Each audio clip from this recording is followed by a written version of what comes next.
कायनात में एक ऐसी दुश्मनी है जो लाखों साल से चली आ रही है। ये जंग इंसान और शैतान के बीच है। इंसान जो मिट्टी से बना है, उसका सबसे बड़ा दुश्मन है शैतान, जिसको आग से बनाया गया है। ये दुश्मनी अब तक बाकी है और तब तक बाकी रहेगी जब तक दुनिया ख़त्म ना हो जाए।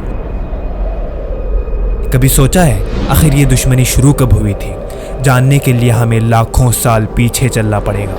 सदियों पहले आदम और हव्वा अलैहिस्सलाम जन्नत में ऐश कर रहे थे।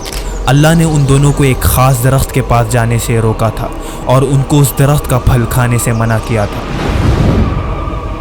मगर इब्लीस ने आदम और हव्वा अलैहिस्सलाम को ये कहकर धोखा दिया कि अगर तुम उस दरख्त का फल खाओगे तो तुम हमेशा के लिए जन्नत में रहोगे। शैतान के वसवसे में आकर उन्होंने वो ममनू फल खा लिया। नाफरमानी के नतीजे में अल्लाह ने आदम और हव्वा अलैहिस्सलाम को जन्नत से निकाल कर ज़मीन पर भेज दिया, जहाँ पर वो जी सकें और इंसानों को आबाद कर सकें। ये थी इंसानों की कहानी, जिनकी शुरुआत जन्नत से हुई थी। पर शैतान की शुरुआत कहाँ से हुई? आखिर कौन है इब्लीस?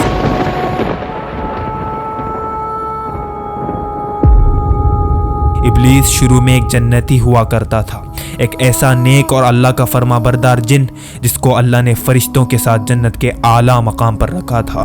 पर अचानक ऐसा क्या हुआ कि एक दिन इब्लीस अल्लाह की बदतरीन और लानती मखलूक बन गया। और उसकी इंसानों से ऐसी क्या दुश्मनी है?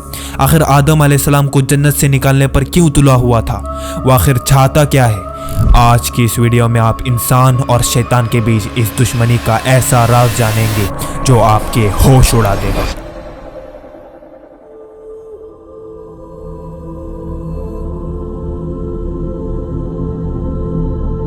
जिन्नात आग से बनी एक मखलूक जो इंसानों को दिखाई नहीं देते मगर वो इंसानों को देख सकते हैं। ऐसी शक्तिशाली मखलूक जो अपनी शक्ल बदल सकती है और ऐसी चीज़ें कर सकती है जो इंसानों के लिए करना नामुमकिन है। पर जिन इंसानों से बहुत अलग नहीं है, ये भी इंसानों की तरह आज़ाद होते हैं। ये भी अल्लाह की इबादत करते हैं और इंसानों की तरह ही गुनाह करते हैं। इनमें भी मुस्लिम और गैर मुस्लिम होते हैं, पर इनके अंदर ही एक ज़ात शयातीन की है जो बड़े ही बुरे और नाफरमान जिन होते हैं। और जानते हो इन शयातीन का आका कौन है?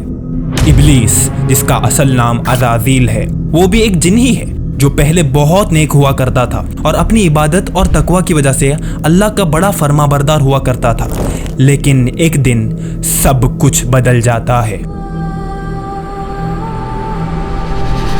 जब अल्लाह अपनी मखलूक में सबसे बेहतरीन इंसान आदम अलैहिस्सलाम को मिट्टी से पैदा करता है और उन्हें जन्नतियों में सबसे बड़ा मकाम दे देता है, इब्लीस से भी बड़ा मकाम। तो इब्लीस से ये सहा नहीं जाता। अल्लाह फिर आदम अलैहिस्सलाम की इज्जत को और बढ़ाने के लिए फरिश्तों और इब्लीस से कहता है कि वो आदम अलैहिस्सलाम को सजदा करें। तो सब फरिश्ते फौरन अल्लाह का हुक्म मानकर सजदा कर देते हैं। लेकिन इब्लीस घमंड और हसद में आकर इनकार कर देता है और कहता है, मैं आग से बना हूँ और ये मिट्टी से, मैं इससे बेहतर हूँ, फिर मैं इसे सजदा क्यों करूँ? बस ये चीज़ अल्लाह को पसंद नहीं आती। यही इनकार और यही तकब्बुर इब्लीस को जन्नती से हमेशा के लिए जहन्नमी बना देता है और वो हमेशा के लिए लानती बन जाता है। पर कहानी यही ख़त्म नहीं होती। उस दिन के बाद इब्लीस, जो अब शैतान बन चुका है, नफ़रत और गुस्से की आग में भड़क रहा है।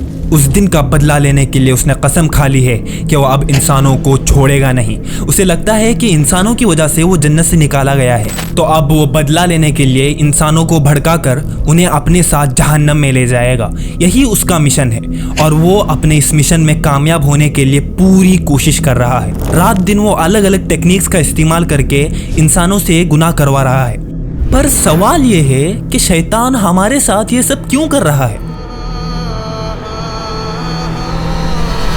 क्योंकि उसे लगता है कि इंसान मिट्टी से बनी एक ऐसी कमज़ोर और नाफरमान मखलूक है जो कभी जन्नत के लायक थे ही नहीं, और वो इंसानों को गुमराह करके यही बात साबित करना चाहता है। आप आज ये जो अलग अलग तरह के मजहब, झूठे भगवान वगैरह देख रहे हैं, ये सब चीज़ें इंसानों की नहीं, शैतान की ही बनाई हुई चीज़ें हैं, ताकि वो इंसानों को अल्लाह से दूर कर सके। और वो अपने इस मिशन में कामयाब भी हो रहा है। ईसा अलैहिस्सलाम को खुदा बनाना, खुदा के वजूद का इनकार करना, शिर्क और बुत परस्ती, ये सब के सब शैतान की बनाई हुई चीज़ें हैं। फिरौन, हामान, कारून, नमरूद, अबू जहल, अबू लहब और इन जैसे बहुत सारे इंसान शैतान की जाल से बचने में नाकाम रहे, लेकिन डरने की कोई ज़रूरत नहीं। इन्नल्लाह माअना। शैतान अकेला है, पर इंसानों के साथ अल्लाह है।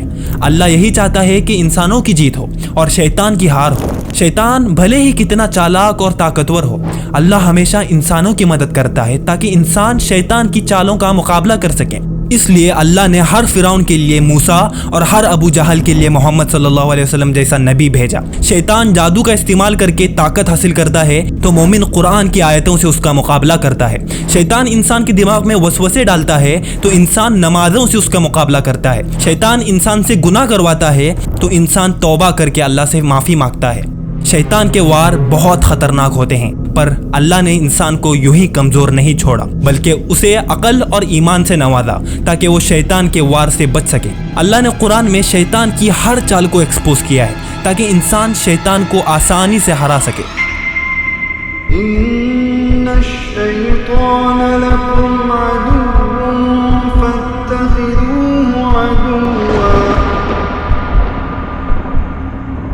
शैतान तुम्हारा दुश्मन है, तो उसे अपना दुश्मन मानो। ये आयत अपने आप में इतनी गहरी है कि हमें इसका अंदाज़ा भी नहीं।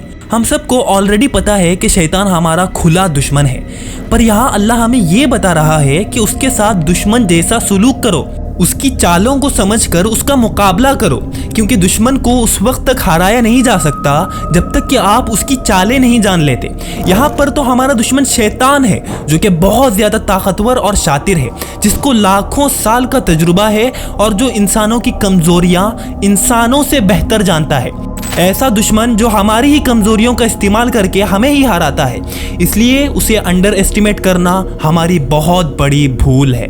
शैतान इतना चालाक है कि वो आपको आपके ही ख्यालात में उलझा सकता है। वो आपके दिमाग में वसवसे डाल सकता है, आपको बिना महसूस कराए सीधे रास्ते से हटाकर गलत रास्ते पर ले जा सकता है। आखिर वो ये कैसे करता है और हम कैसे उससे बच सकते हैं, इस पर हम एक अलग वीडियो बनाएंगे।